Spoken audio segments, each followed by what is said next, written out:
lagi dengan saya Wahyu Nurhati dari BPKS Banjarmasin.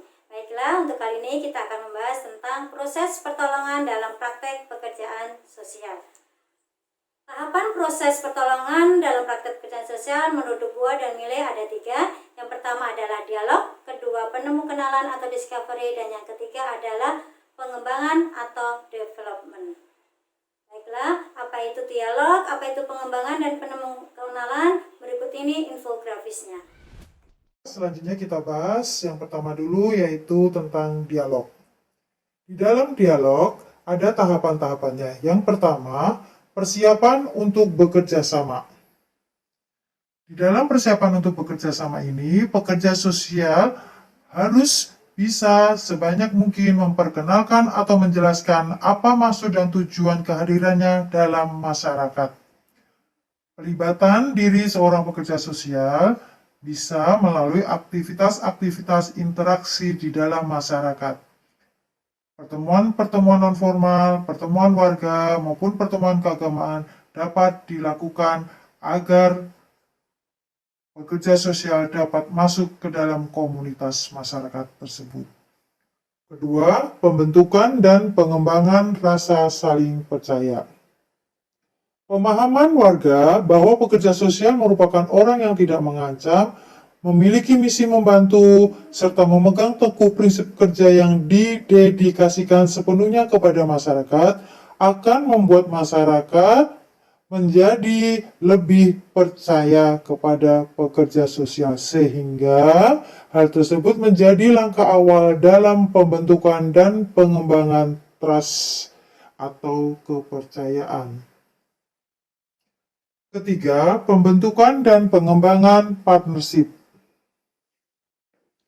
Partnership juga menjadi syarat mutlak pada situasi-situasi pengembangan masyarakat yang mengutamakan pendekatan community development, di mana partisipasi dan keterlibatan warga menjadi urat nadi proses yang dilakukan. Yang keempat, pemaknaan tantangan-tantangan. Di sini, tantangan akan lebih menguatkan orang menghadapi situasi problematik dengan teguh dan logis sehingga solusi menjadi lebih mudah tercapai. Yang kelima, penentuan arah kegiatan. Tahapan ini merupakan tahapan untuk menentukan tujuan yang hendak dicapai. Yang kedua adalah penemu kenalan atau discovery.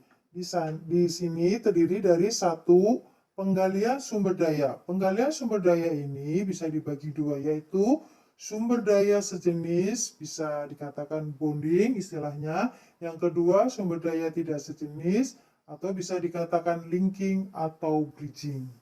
Yang kedua, analisis kemampuan dan daya dukung sumber daya. Di sini adalah menganalisa PSKS maupun potensi yang ada di lingkungan yang akan digunakan untuk kegiatan kelompok.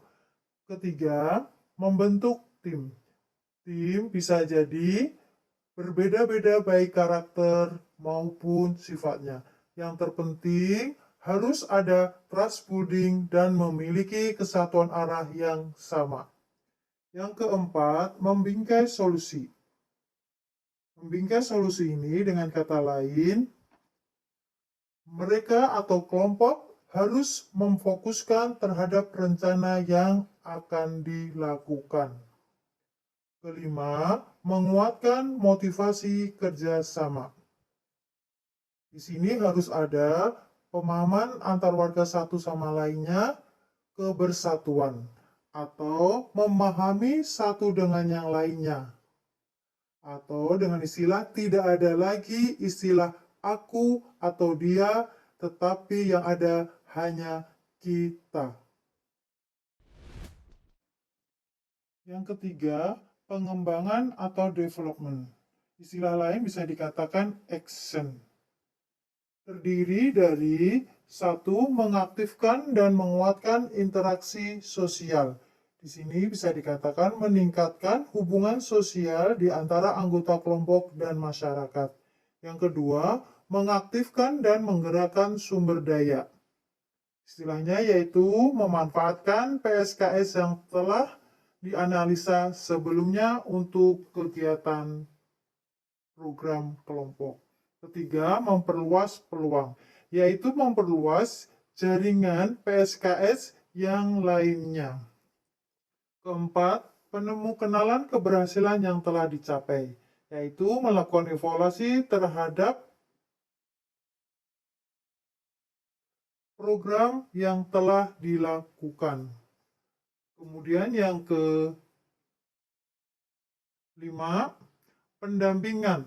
Pendampingan di sini bertujuan agar memberikan semangat kerja dan partisipasi warga ataupun anggota kelompok sehingga tetap terjaga dan misi utama program kegiatan yang dilakukan tetap dapat terjaga pula dengan baik. Kemudian yang keenam, pengembangan sistem informasi. Di sini dapat diartikan mengkomunikasikan kepada kelompok ataupun masyarakat terhadap kegiatan program yang telah dilakukan dengan melalui pengembangan informasi yang ada. Kemudian yang ketujuh, evaluasi. Evaluasi merupakan proses penting yang harus dilaksanakan untuk melihat apakah suatu program pelayanan yang dilakukan mengalami kegagalan atau keberhasilan secara lengkap. Selanjutnya kita akan membahas tentang asesmen dan perencanaan partisipatif. Di dalamnya ada latar belakang, kemudian ada tujuan dari asesmen dan perencanaan partisipatif. Dan asesmen dan perencanaan partisipatif, alat yang akan kita gunakan di dalam materi ini yaitu nanti adalah Logical Framework Analysis atau yang lebih dikenal dengan LFA, di mana LFA ini tahapannya adalah teknik visualisasi, merumuskan tujuan yang jelas, menyusun informasi secara sistematik, dan yang terakhir rencana kegiatan yang konsisten dan realistis. Ciri-ciri khusus LFA itu sendiri yaitu yang pertama adalah analisis keadaan, di mana di dalamnya ada masalah, tujuan, alternatif, dan pihak terkait. Berikutnya rancangan kegiatan, kemudian rancangan pelaksanaan kegiatan, rencana pengendalian kegiatan, dan yang terakhir adalah rencana-rencana yang telah ditetapkan. Adapun tahap-tahap pelaksanaan LFA, pendahuluan, di mana pendahuluan itu di dalamnya ada yang pertama analisis permasalahan, kedua analisis tujuan, ketiga analisis alternatif, keempat menyusun analisis pihak terkait, kelima menyusun MPP, dan yang keenam menyusun rencana kegiatan dan kerangka pemantauan. Berikutnya yaitu Moneva partisipatif, terdiri dari dua, yaitu matrik monitoring dan evaluasi. Matrik monitoring ini dilakukan terhadap proses kegiatan, sedangkan evaluasi dilakukan terhadap proses dan hasil. Matrik Moneva ini terdiri dari tiga, yaitu matrik monitoring, matrik evaluasi proses, dan matrik evaluasi hasil.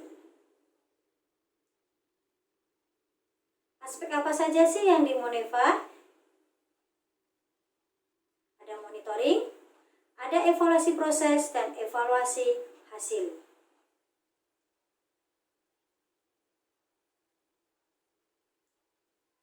Selanjutnya yaitu yang terakhir, penilaian monitoring dan evaluasi.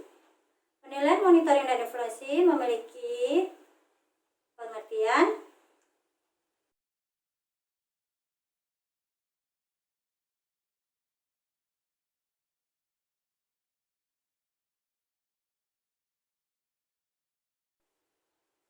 tujuan dari penilaian monitoring dan evaluasi adalah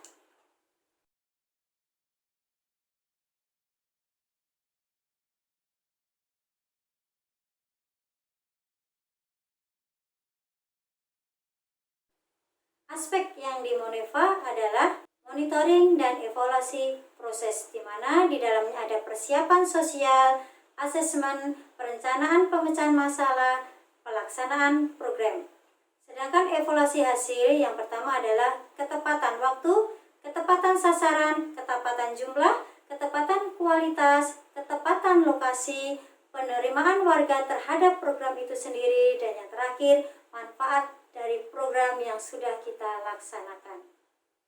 Langkah-langkahnya sebagai berikut. Langkah-langkah dalam penilaian, monitoring, dan evaluasi adalah 1. Menyiapkan perlengkapan, terdiri dari matrik monitoring, evaluasi proses, dan evaluasi hasil. Kemudian, lembar penilaian monitoring, evaluasi proses, dan evaluasi hasil. Selanjutnya, lembar gambaran hasil monitoring, evaluasi proses, dan evaluasi hasil. Yang terakhir, lembar rekomendasi monitoring, evaluasi proses, dan evaluasi hasil.